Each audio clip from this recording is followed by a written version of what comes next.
Blake. Oh, I'm Jamie. Sorry, we did that wrong. And we're Blamey. I guess so. Yeah. And today we're talking about... What are we talking about? Oh, if you like this, you'll like that, I guess is maybe a good way to say it. Yeah. Right? Kind of companion books. Yeah, companion books. That's a good way to say it. So we're going to share 6 sets of books, and bring up one book, and if you like this book, there's a good chance you like the second book that we bring up. Yeah. So we're excited about this. This is a common YouTube thing, right? We've seen it around. Really not too original here, but we do have some interesting choices, and I think you'll enjoy it. So without further ado, Jamie will go first. Cool. Threw her in front of the bus. I guess the camera. The book camera. Okay, I have The Cruel Prince right here. Okay. There are 3 of these, plus some novellas. Okay. I think a good companion book is Furyborn. This is the first of 3 also. Trilogies. You get kings, you get family drama, you get a lot of the adventure. This is a little more grown up. This is more the YA. I don't know. What else am I supposed to say about these? I don't know. Which one's better? I think Furyborn's better. So, if I liked Cruel Prince, there's a good chance I could step into Furyborn and feel really satisfied and happy with it? I think so. Huh? That's good. I mean, we don't want to make it too spoilery here. Right. But is there love stories in them, anything like that captivates people? Yes. Yes, because that's what you love. And they're... Yeah, of course that's what I love. Yeah. Yeah, not like the same type of love stories or the same... There's definitely similar characters in here, but... Main character is a guy, girl, both? Girl. Interesting. Okay. This one actually has a couple main characters. This one only has one main character. Ah, interesting. Yeah, I think they're all right. compatible. Okay, so if you like Cruel Prince, you like Furyborn. Yes. Great. All right. I have, and it's kind of a popular one right now with everything, but this is my very weathered version of The Eye of the World. You can see it's taking a beating if you're reading. So this is the first of the Wheel of Time series. So if you're just jumping into Wheel of Time after the premiere of the TV series, you're probably somewhere in here. Excellent story, and a lot of times people would consider this a companion to The Lord of the Rings, kind of a step up in that the quest-driven point A to point B narrative is in The Eye of the World. Really good series. I think this may not be a step up, but it's definitely similar. Is Brandon Sanderson's The Stormlight Archive, the first book of which is The Way of Kings. Excellent book. Also pretty chunky.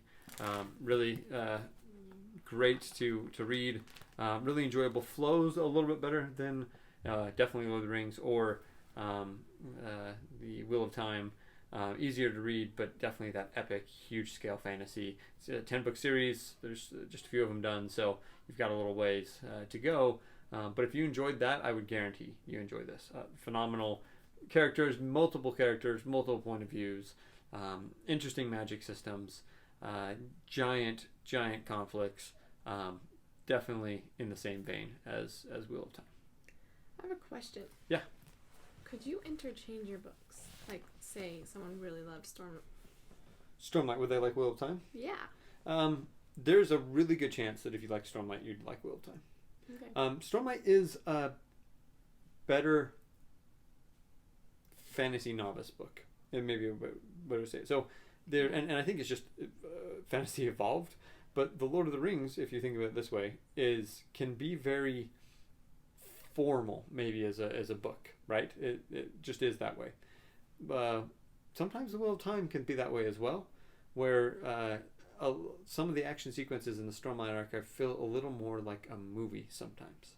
And I think it's just that evolution of fantasy and what things are, where sometimes the action series in like Lord of the Rings or in the Wheel of Time aren't the best parts.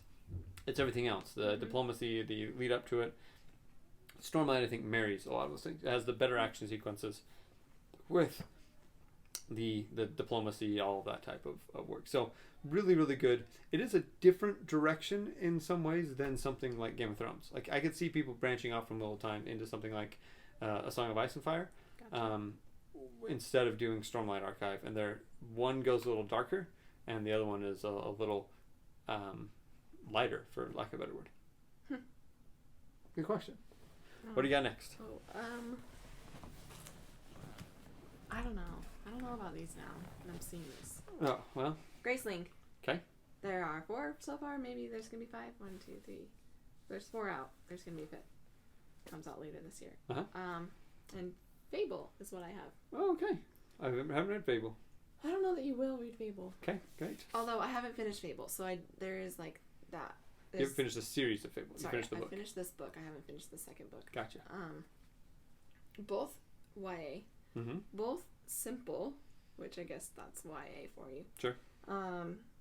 Just kind of managing powers. Kind of. There's not necessarily. There's a lot of powers in this book. There's very few powers in this book. They just feel very similar. Like the worlds just feel similar. The worlds just aren't in good places, kind of. Sure. And just navigating through the worlds. I don't know. The characters. Neither of the characters are my favorites, but I do like their friends. So I think that's maybe why I put these two together. But So if I like Graceling, then I'm going to like Fable. If I like Fable and I like Graceling? I think I'm going to say if you like Fable, you'll like Graceling. Okay. Great. All right. Yeah. Cool. Okay. All right. My next one starts with Joe Abercrombie's excellent The Blade Itself.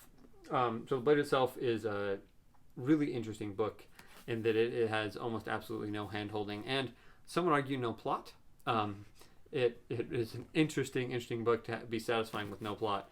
But it has incredible character work. The characters in here are very memorable, incredible, and it carries on through the rest of this series. And they are some of the best characters you'll ever run into. In a very like manner, Robin Hobb is excellent with her character work. And this is Ship of Magic, which is the first one in the Live Ship Traders book series. It's a trilogy. There's also the Assassin's Apprentice trilogy. There's the Tawny Man trilogy. There's the Rainwild trilogy. There's a bunch of them. But her characters are also really great and probably more powerful plots. Definitely more powerful plots, I would say, than Joe Abercrombie's Blade Itself. Or The First Law is the name of the series for Joe Abercrombie's. So really, really good. I don't mean to disparage this book at all. An excellent book. The lack of a plot is almost a feature in here. But I also found it sometimes a little annoying, right? I wanted things to move along. This definitely has a strong plot and the same type of characters that you're going to remember for the rest of your life. Phenomenal books. If you like either one of them, I think you'll like. If you like this book, there's a good chance you like this. You may be annoyed with the lack of the plot, though. If you like this book, I guarantee you're going to like this book. Interesting. Okay, I didn't mean to bring this into another video, but it happened. I'm not proud that I read this book because it's just not phenomenal, okay? But I think if you enjoyed this book, that there's better books out there for you because the romance or the adventure or the world it's got potential, right? And that's what you like about it. So leave that one and go here if you haven't been here yet because the romance is here, maybe too much so. I don't know, but I haven't finished all of Crave, so I couldn't. I finished this book, haven't finished the series. Did finish the series. Well, I'm caught up to the series. I just think it's just better written, better characters, better character development, better relationships, better world. So my question is, I've heard Crave is just a Twilight knockoff. Why didn't you go to Twilight? Because there's just a different feel. I feel like, good question. Maybe I didn't want it to be too exactly like vampires. Like there's other things. It doesn't have to be exactly vampires. I love that not only does Crave a knockoff of it, but the covers are literally knockoffs of the Twilight covers. It's pretty like that ridiculous. could look exactly like it fits. I'm looking at the Twilight ones right now. Yeah. So here's my question. Yeah. Say that was Twilight. Okay. Would Akatar be a good companion one for Twilight? If I have never read Crave, but I like Twilight. Yes. Maybe I was going for a more dramatic then. I guess I could have done Twilight here with Akatar here. Yeah, makes sense. I don't know. But I do think if you like this, you're not guaranteed to like this. Fair enough. Yeah, this one, it has so much potential. It really does. And I like some of the characters a lot. This one just like follows through with those characters. Maybe if I finish this, maybe I I'm would just like saying, are it. you gonna read the rest of the series? You're This is a talking book that I'll pick up the second one like when I'm in the mood for just a awful reading. kind of, or like just light and breezy, and I don't have to try really hard because literally this book all takes place in like 3 days. Okay, maybe like a week and a half. Mm-hmm. So it's just like it's just fluff and fluff and fluff. If I remember, your complaint was that the love story happens in like 3 days, and so you just didn't feel like it was realistic. This series, however, is one of the best romances that I've ever read. So call me whatever you want to call me, but I like it. All right. That's all. Okay. All right. Well, since we're going with tried and true favorites, Harry Potter and the Sorcerer's Stone.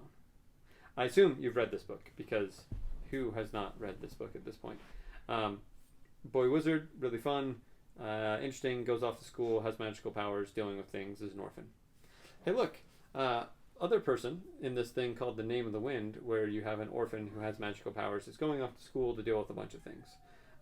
This is a little more adult version in some respects, but definitely not to the point where I would say that it's into super adult. Like, I think this could qualify as YA. Definitely a little more chunky of reading, a little slower pace, but a lot of the things that people love about Harry Potter, people will love about The Name of the Wind. And people do love about A Name of the Wind. Yeah. I think that was one of the ways that I sold this to multiple friends of, oh man, it's very Harry Potter-esque, but in a different fantasy setting, and you'll like it. The only issue that you'll run into with this is the second book isn't quite as good, A Wise Man's Fear, and the third book may never come out. Sorry, Patrick Rothfuss. But It'll come excellent, out. excellent It's book. gonna come out. Would highly recommend it if you liked Harry Potter. Definitely a companion.